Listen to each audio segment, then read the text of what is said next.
আমি শুরুতে স্বাগত জানাচ্ছি ক্লাস 6 এর সকল শিক্ষার্থীদেরকে, যারা আজকে আমার এই অনলাইন ক্লাসে উপস্থিত হয়েছে। আজকে আমরা খুবই গুরুত্বপূর্ণ একটি টপিকস নিয়ে আলোচনা করব। তো সেই বিষয়টা হচ্ছে, আজকে আমরা যে ক্লাসটা করব সেটা হচ্ছে বিজ্ঞান ক্লাস, বিজ্ঞান বিষয়। অধ্যায় হচ্ছে 7, পদার্থের বৈশিষ্ট্য ও বাহ্যিক প্রভাব। আমাদের যে ধারাবাহিক আলোচনা, এই চ্যাপ্টারের উপরে প্রথম থেকে আমরা অনেকগুলো ক্লাস করেছি। তার সূত্র ধরে আজকে আমরা যে আলোচনাটা করব সেটা হচ্ছে গলনাঙ্ক ও স্ফুটনাঙ্ক, পদার্থের গলনাঙ্ক ও স্ফুটনাঙ্ক। অর্থাৎ এই গলনাঙ্ক স্ফুটনাঙ্কটা কি, এটা আমরা ক্লাস 6 এর জন্য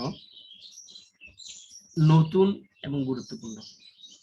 সেজন্য আমি বিষয়টা একটু বইয়ের বাইরে গিয়ে তোমাদের জন্য আরো কিছু তথ্য যোগ করে এটাকে একটু সুন্দর করে সাজালাম, যেন তোমাদের বুঝতে সুবিধা হয় এবং পরবর্তী ক্লাস 7, 8, 9, 10 এটা একটা ব্যাপক হারে যেন বুঝতে পারি। তো সেই বিষয়টা মাথায় রেখেই আজকে আমরা এই নোটটা সাজালাম। আশা করি তোমরা ক্লাসটা করলে, মনোযোগ সহিত ক্লাসটা করলে খুবই উপকৃত হবে। তো আমাদের বইতে বলা ছিল যে ধাতুগুলোর গলনাঙ্ক স্ফুটনাঙ্ক বেশি, অধাতুগুলোর গলনাঙ্ক স্ফুটনাঙ্ক ধাতুর তুলনায় কম। এখন শুরুতে বলতে হবে গলনাঙ্ক স্ফুটনাঙ্ক কি, এবং এই গলনাঙ্ক স্ফুটনাঙ্ক নির্ণয়ের দুটি এক্সপেরিমেন্ট আমাদের বইতে আছে। আমরা এই এক্সপেরিমেন্টে যাওয়ার আগে গলনাঙ্ক স্ফুটনাঙ্ক কি, গলন স্ফুটন কি, এই টপিকস গুলো একটু পরিচিত হতে হবে। আমি একটা বিষয় তোমাদেরকে ক্লিয়ার করি, আমরা যখন কথা বলতে শিখি, সরাসরি লাইন বলতে শিখি, ব্যাপক কথা বলতে শিখি, সরাসরি কিন্তু আমরা কথাটা শিখি নাই। আমাদেরকে ওয়ার্ড শিখতে হয়েছে শুরু থেকে, জন্মের পর থেকে, বাবা, মা, কাকা এগুলো বলে। এখানেও এরকম, আমি সরাসরি গলনাঙ্ক স্ফুটনাঙ্ক চলে যাব না, সরাসরি এক্সপেরিমেন্টে চলে যাব না, আমাকে এখানে তোমাদেরকে ওয়ার্ডগুলো শিখাইতে হবে, যেহেতু এটা আমাদের ফার্স্ট টাইম। এই ওয়ার্ডগুলো আমাদের জন্য কেউ কেউ হয়তো শোনা থাকবে, কিন্তু আমি জিনিসটা একবারই গুছাই নিলাম তোমাদের জন্য, সারা জীবন এটা কাজে লাগবে। ঠিক আছে, আমরা তাহলে আমাদের আলোচনায় যাচ্ছি। একটু খেয়াল করো, আমাদের গত ক্লাসে আমরা যেখানে গিয়ে থামছিলাম ঠিক পরবর্তী অংশ। গত ক্লাসে আমাদের পয়েন্ট ছিল 5, আজকের পয়েন্ট হচ্ছে 6। সেটা হচ্ছে ধাতু ও অধাতুর গলনাঙ্ক ও স্ফুটনাঙ্ক পর্যবেক্ষণ। আমাদের সৃজনশীল প্রশ্নে এখান থেকে কিভাবে প্রশ্ন হবে, পর্যবেক্ষণ পরীক্ষাটা আসবে না, এখানে যে চিত্রটা আছে এটা আসবে, এখানে কি ঘটনা ঘটলো, কিভাবে ঘটলো এটা আসবে, এটার আলোচনাটা আসবে। সেই জন্য আমি আলোচনাটা একটু তোমাদের জন্য গুছিয়ে রাখলাম, যে দেখো আমরা নর্মালি পদার্থকে 3টা অবস্থায় দেখেছিলাম: কঠিন, তরল, বায়বীয় বা গ্যাস। এই যে কঠিন, এই জিনিসটা বোঝানো হয়েছে কঠিন। এখানে যে তোমরা মার্বেলের মতো ছোট ছোট বলের মতো দেখতে পাচ্ছ, এগুলো হচ্ছে তোমার যে পদার্থটা তার ঠিক ভিতরের ঘটনটা এরকম হয়, যে অণুগুলো খুবই ক্লোজ, সেজন্য এগুলো শক্ত হয়। তরলের বেলায় অণুগুলো একটু দূরে দূরে, যার কারণে তরলটা একটু নরম। যখন সেটা বায়বীয় বা গ্যাসে রূপান্তর করবা, তার অণুগুলো আরো দূরে দূরে, তখন সেটা আরো নরম। দেখো একটা বেলুনকে চাপ দিলে চুপসে যায়, কত নরম না, এরকম। এখন এই যে কঠিন, তরল, গ্যাস, এদেরকে তুমি একটা থেকে একটা পরিণত করতে পারো, যে কোনো পদার্থকে। পানির কথা চিন্তা করো, 3 অবস্থায় তাকে পরিণত করতে পারো। ফ্রিজে 1 গ্লাস পানি রেখে দাও, একটু পরে দেখবো বরফ হয়ে গেছে, এটাই তো কঠিন। বরফটাকে বের করে বাইরে রাখো, গলে ঠান্ডা হয়ে গেল। এবার এই ঠান্ডা পানিটাকে তোমরা চুলার মধ্যে একটা পাত্রের মধ্যে রাখে ফুটাও, দেখবে যে বাষ্প হয়ে উড়ে যাচ্ছে। এই যে বাষ্প হচ্ছে, এটাই গ্যাস। তরলটা তো দেখতেই পাচ্ছ, আর যেটা ফ্রিজে রেখে ঠান্ডা করে বরফ করছো, এটা কঠিন। তাহলে একটা পদার্থ অর্থাৎ পানি, তাকে আমরা তিনটা অবস্থায় পরিণত করতে পারলাম। তবে গুরুত্বপূর্ণ বিষয় হচ্ছে এই যে কঠিন তরল গ্যাসকে রূপান্তর করলাম, কিভাবে হলো এটা, কি পরিবর্তন করার ফলে এটা হলো বলতো? সেটা হচ্ছে তাপমাত্রা পরিবর্তন। ইন্টারেস্টিং বিষয় না? শুধুমাত্র তাপমাত্রা পরিবর্তন করার সঙ্গে সঙ্গে অবস্থা পরিবর্তন হয়ে গেল। তরলকে যদি আমি ঠান্ডা করে ফ্রিজে রেখে কঠিন কঠিনকে যদি তাপ দেই তরল, তরলকে যদি আরো তাপ দেই বাষ্প বা গ্যাস, তাহলে শুধুমাত্র তাপের পরিবর্তন করে করে আমি অবস্থার পরিবর্তন করতে পারি। এখানে চিত্রটা এই জন্য তোমাদের জন্য এখানে দিলাম। দেখো এই যে কঠিন বস্তুটা, আমি সবুজ একটা কালার এখানে আছে, দেখো এটা দ্বারা বোঝাচ্ছে তাপ দিচ্ছি, অর্থাৎ কঠিনকে তাপ দিলে সেটা তরল হবে।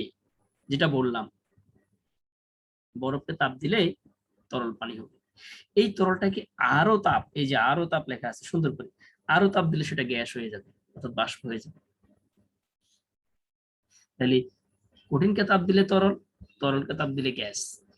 এই কন্টিনিউসটা মনে রাখো। উল্টা করে বলো তো, এবার উল্টা করে বলো। গ্যাসকে যদি তাপ কমায়, তখন দিছিলাম, এবার কমাবো, গ্যাসকে যদি তাপ কমায় সেটা তরল হবে। আবার তরলের তাপ যদি আরো কমায় সেটা কঠিন হবে। ওই যে গ্যাসকে তাপ কমায় তরল করলাম, তরলকে আরো তাপ কমানোর জন্য ফ্রিজে রাখলাম, কঠিন হয়ে গেল। তাহলে আমরা একটা জিনিস জেনে গেলাম, এই চিত্রটা তোমরা আঁকার চেষ্টা করবে পরীক্ষা হলে, অবশ্যই এটা পরীক্ষার খাতায় অবশ্যই এরকম দেওয়ার চেষ্টা করবে। আমি আরো চিত্র দেখাবো যে কঠিনকে তাপ দিলে তরল হয়, তরলকে তাপ দিলে গ্যাস হয়। উল্টা করে বললে গ্যাসকে তাপ কমাইলে তরল, তরলকে আরো তাপ কমাইলে কঠিন। তাহলে এই যে তাপ কমানোর ফলে যেটা ঘটলো, এটা আমি লেখনির মাধ্যমে এখানে দেখাচ্ছি। দেখো এ হচ্ছে আমার কঠিন পদার্থ, আমি তাকে তরলে পরিণত করলাম। তো কঠিনকে যখন তরলে পরিণত করলাম, কি হলো ব্যাপারটা বলো তো? এখানে কঠিনটা গলে গেল না? বরফ, এক টুকরা বরফ তুমি একটা প্লেটে নাও, এটা গলেই তো তরল হবে নাকি? এটা গলে গলে গেছে বলবো না আমরা? গলতেছে বলবো না? তাহলে এই যে গলতেছে, এটি হচ্ছে গলন। অর্থাৎ বরফ যে গলে যাচ্ছে, যে কোনো একটা বস্তু, কঠিন বস্তু যে গলে তরল হচ্ছে, ওটা হচ্ছে গলন। এটা হচ্ছে প্রক্রিয়া। এখন একটা নির্দিষ্ট তাপমাত্রা লাগবে, যে তাপমাত্রায় ওটা গলে, এইটা হচ্ছে গলনাঙ্ক। আরে পরে ক্লিয়ার করতেছি। এখন কঠিনটা গলে তরল হলো, এখন তরলটাকে বাষ্পে রূপান্তর করবে বা গ্যাসে রূপান্তর করবে, তখন এটাকে তুমি আরো তাপ দিতে হবে। তরল কি গলবে বলো তো তুমি? তরল তো এমনিই গলা আছে, গলে তো কঠিন, তরল তো ফুটে। তুমি চুলার মধ্যে পানি বসাও, তাপ দিচ্ছ, 5 মিনিট পর এটা কি গলবে না ফুটবে? ফুটবে। কিন্তু একটা পাত্রের মধ্যে বরফ নিয়ে তুমি চুলায় বসাও, এটা ফুটবে নাকি গলবে? গলবে না।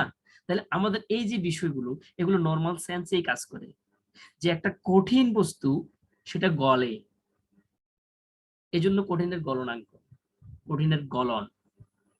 আর একটা তরল বস্তু সেটা ফুটে তাপ দিলে, সেজন্য এটা হচ্ছে কি স্ফুটনাঙ্ক বা স্ফুটন। তাহলে আমরা দেখলাম কঠিন থেকে তরলে গেলে সেটা হচ্ছে গলন, তরলটা যখন গ্যাসে যাবে সেটা হচ্ছে স্ফুটন। সবাই একটু মনোযোগের সাথে ক্লাসটা দেখো, খুবই ইম্পর্টেন্ট জিনিস। এখানে আমি এই পয়েন্টগুলো আবার লিখলাম, যে যেটাকে আমি গলন স্ফুটন বলতেছি, এটা আমার প্রক্রিয়া। অর্থাৎ প্রক্রিয়া মানে কি? একটা অবস্থা থেকে আরেকটা হওয়ার রূপান্তর, একটা অবস্থা থেকে আরেকটা অবস্থা যাওয়ার রূপান্তর। কঠিনটা যখন তরলে যায় সেটা হচ্ছে গলন প্রক্রিয়া, তরলটা যখন গ্যাসে হয় সেটা হচ্ছে স্ফুটন প্রক্রিয়া। আর গলনাঙ্ক, স্ফুটনাঙ্ক, এটা হচ্ছে তাপমাত্রা। এই ওয়ার্ডটা তোমাদের কাছে একটু নতুন লাগবে, গলনাঙ্ক, অর্থাৎ যে তাপমাত্রায় উঠলে সেটা গলতে শুরু করে, সেটা হচ্ছে গলনাঙ্ক। আর যে তাপমাত্রায় উঠলে সেটা ফুটতে শুরু করে সেটা হচ্ছে স্ফুটনাঙ্ক। তাহলে আমরা এই দুইটা ওয়ার্ড একটু মনে রাখো, যে গলন স্ফুটন সেটা হচ্ছে প্রক্রিয়া, গলনাঙ্ক স্ফুটনাঙ্ক সেটা হচ্ছে তাপমাত্রা। এবার বিষয়টা আবার ক্লিয়ার করতেছি, আরো ক্লিয়ার করতেছি, তোমরা একটু মনোযোগ দিতে হবে এখানে। কিন্তু আমরা কিন্তু অনেক গুরুত্বপূর্ণ টপিকস গুলো এখন পড়তেছি।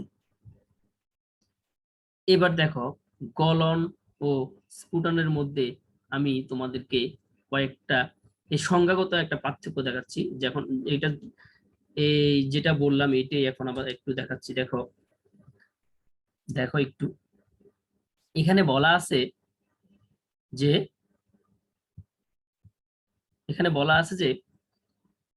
গলন এবং স্ফুটন সম্পর্কে। তো গলন জিনিসটা কি? একটু আগে যেটা বললাম প্রক্রিয়া, আমি ওখানে ওইটা দেওয়ার কারণ কি, গলন স্ফুটন বলছি প্রক্রিয়া, তাহলে সংজ্ঞাটার শুরুতে তোমাকে যে প্রক্রিয়া বলতে হবে। দেখো আমরা কোথায় ভুল করি, আমি গলনাঙ্ক শিখছি, গলন শিখছি, পরীক্ষার খাতায় যদি আমি বলি যে তাপমাত্রায়, তাহলে এটা কিন্তু গলনাঙ্ক হবে, গলন হবে না। আমি তো জানি গলন হচ্ছে প্রক্রিয়া, এবং শুরুতে যদি আমি যে প্রক্রিয়ায় না বলি আমার সংজ্ঞাটা হবে না, টিচার আমাকে মার্ক দিবে না, কারণ আমার সংজ্ঞাটা হয় নাই। তো আমাদের এই জন্য বিষয়টা পড়তে হবে এভাবে, যে প্রক্রিয়ায় কোনো কঠিন পদার্থ গলে তরল অবস্থায় পরিণত হয় তাকে গলন বলে। ওই যে প্রথম যেটা বললাম, কঠিনটা গলে তরলে রূপান্তর, লাইনটা আমি এখানে আবার রিপিট করলাম, যে কঠিনটা গলে তরলে পরিণত হচ্ছে, এইটি হচ্ছে গলন। তাহলে যে প্রক্রিয়ায় কোনো কঠিন পদার্থ গলে তরল অবস্থায় পরিণত হবে তাকেই গলন বলে। যে কোনো কঠিন বস্তু হতে পারে, লোহা, তামা, অ্যালুমিনিয়াম, পটাশিয়াম, ক্যালসিয়াম, এই বরফ, যে কাউকে তাপ দিয়ে তুমি যখন গলাবা, তরলে পরিণত করবা তাকে, সেটা হচ্ছে গলন। এখন তরলটা নিয়ে এবার কাজ করো, যে প্রক্রিয়ায় কোনো তরল পদার্থ ফুটে গ্যাসীয় অবস্থায় পরিণত হয় সেটা হচ্ছে স্ফুটন। অর্থাৎ এই তরলটাকে যদি আমি আরো তাপ দিয়ে আমি তাকে গ্যাস বানাই ফেলি, গ্যাসীয় অবস্থায় বানাই ফেলি তাপ দিতে দিতে, যে প্রক্রিয়াতে এই তরলটা গ্যাসে রূপান্তর হবে সেটি হচ্ছে স্ফুটন। সেজন্য আমি এটা আবার এখানে লিখলাম, যে তরল যখন গ্যাসে রূপান্তর হয় সেটা হচ্ছে স্ফুটন। তাইলে এই দুইটা অংশকে আমি একসাথে করে উপরটা লিখেছিলাম। দেখো, কঠিন তরলে পরিণত হবে আর তরলটা বাষ্পে রূপান্তর হবে, গ্যাসে রূপান্তর হবে, এই যে এটা লিখেছিলাম যখন, এটা হচ্ছে এটা। এগুলো একটার সাথে একটা সম্পর্ক আছে, একটা থেকে একটা খন্ড খন্ড করে আমি বুঝাচ্ছি ব্যাপারটা। তো এই যে হচ্ছে গলন স্ফুটন, আমরা সেটা বুঝে ফেললাম। তাহলে এটা হচ্ছে প্রক্রিয়া, এই জন্য প্রক্রিয়া ওয়ার্ডটা আমি এখানে কালার করে রাখলাম তোমার জন্য বুঝতে সুবিধা হয়, যে কোন সংজ্ঞাটা আমি কিভাবে শুরু করব, কোনটাকে কি বুঝবো। তারপর আসতেছে আমার গলনাঙ্ক ও স্ফুটনাঙ্ক। গলনাঙ্ক ও স্ফুটনাঙ্ক, এটা কি জিনিস, গলনাঙ্ক স্ফুটনাঙ্ক এটা কি জিনিস? দেখো, যে তাপমাত্রায় কোনো কঠিন পদার্থ গলে তরলে পরিণত হয় তাকে, তরল অবস্থায় পরিণত হয় তাকে গলনাঙ্ক বলে। এবার আমি যে তাপমাত্রায় বলছি, দেখছো, যখন গলনের সংজ্ঞা দিয়েছিলাম তখন বলেছিলাম যে প্রক্রিয়ায়, আর যখন গলনাঙ্কের সংজ্ঞা দিচ্ছি তখন বলতেছি যে তাপমাত্রায়। অর্থাৎ যে তাপমাত্রায় কোনো কঠিন পদার্থ গলে তরল অবস্থায় পরিণত হয় তাকে বলি গলনাঙ্ক।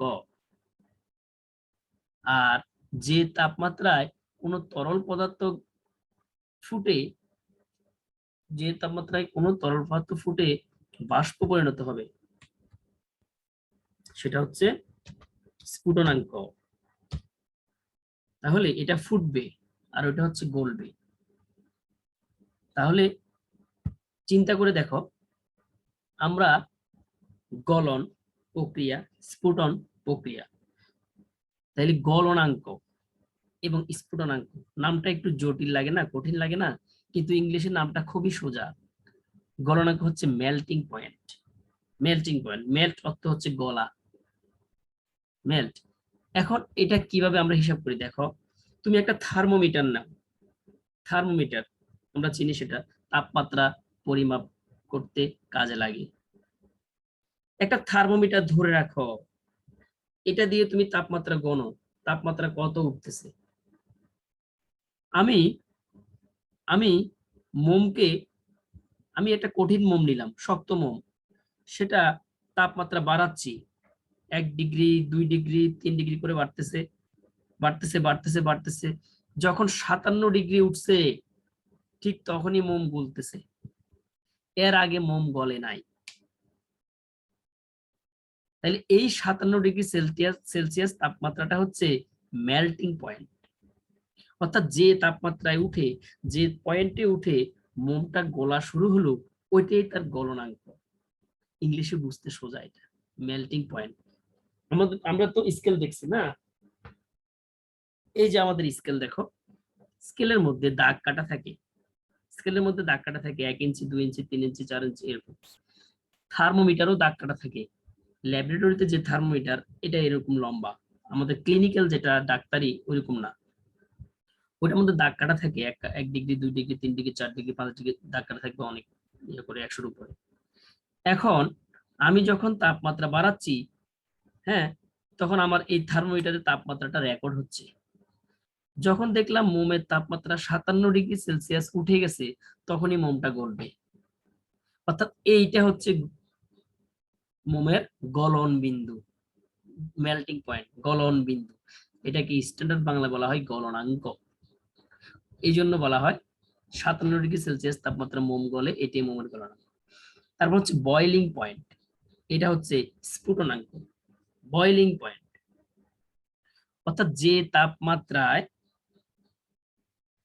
তাপমাত্রায় কোনো একটা তরল বস্তু ফুটতে শুরু করবে, ঠিক ওই তাপমাত্রাটাকে আমি পয়েন্ট বলবো।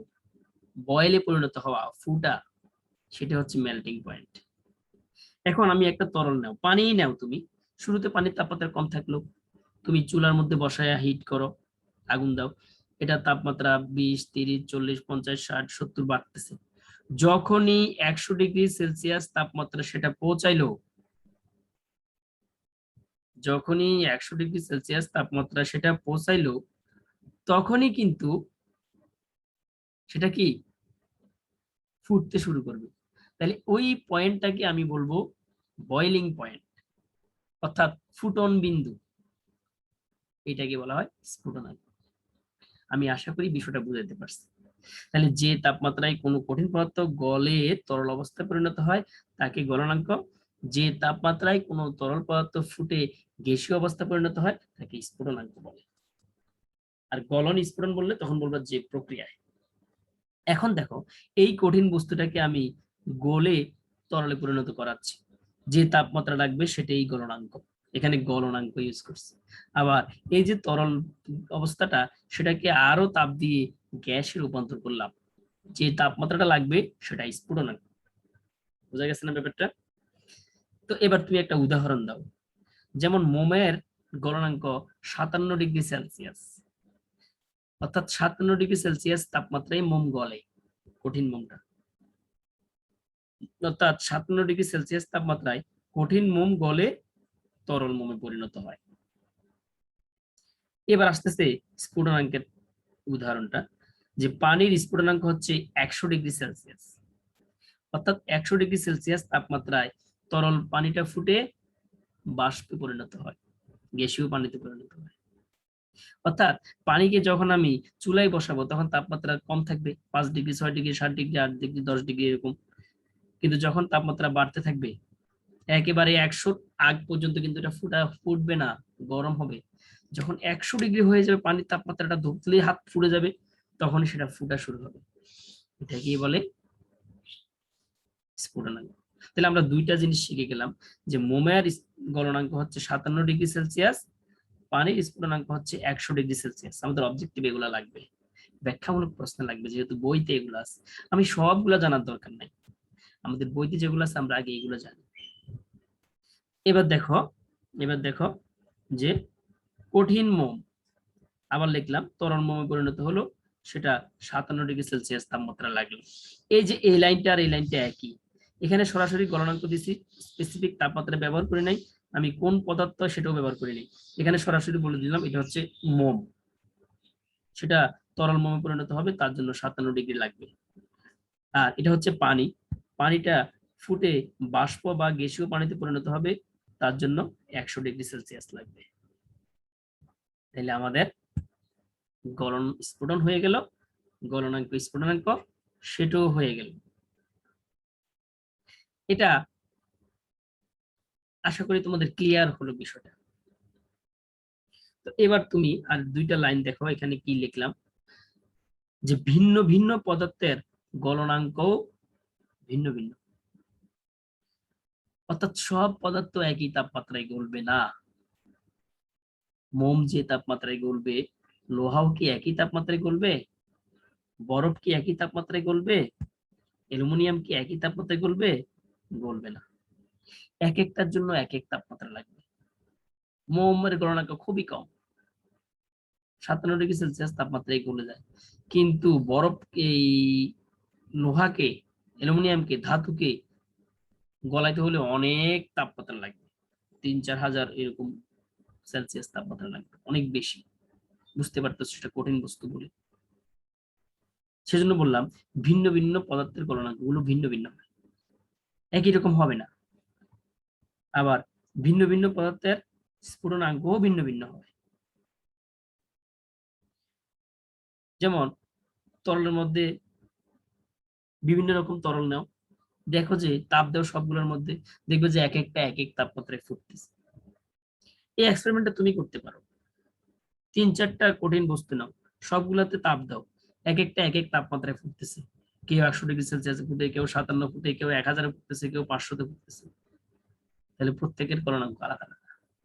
3-4 রকমের তরল পদার্থ নাও, এবার তাপ দাও, দেখবে যে কেউ 100 ফুটে, কেউ 200 ফুটে, কেউ 300 ফুটে, অর্থাৎ এক এক তরলের স্ফুটনাঙ্ক এক এক রকম।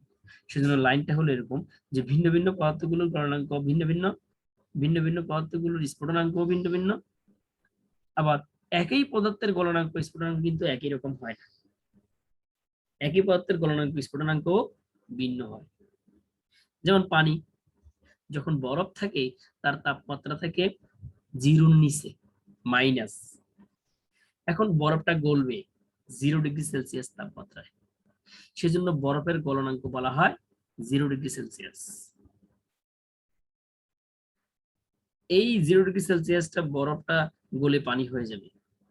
এখন পানিটা যখন ফুটাবো তখন আবার 100°C তাপমাত্রা লাগবে। তাহলে আমি কি বললাম, পানির গলনাঙ্ক 0°C, স্ফুটনাঙ্ক 100°C। তাহলে আমরা বুঝলাম যে একই পদার্থের গলনাঙ্ক স্ফুটনাঙ্ক ভিন্ন। এ হলো আমাদের গলনাঙ্ক স্ফুটনাঙ্ক, গলন ও স্ফুটনের মূল আলোচনা। আশা করি এই জিনিসটা তোমরা বুঝতে পারছো। এবার যদি আমরা আমাদের পড়ায় যাই, আমরা ইজিলি আমাদের পড়াটা বুঝতে পারবো। তো তোমরা দেখো এখানে গলনাঙ্ক ও স্ফুটনাঙ্ক নির্ণয়ের দুটি এক্সপেরিমেন্ট দেওয়া আছে। এটা বইয়ের ভাষায় একটু হয়তো কঠিন লাগতে পারে তোমাদের কাছে, কিন্তু সেটা যদি আমরা নিজ থেকে বুঝি আলোচনাটা ইয়েটা, তাহলে আমার মনে হয় সেটা সহজ হবে।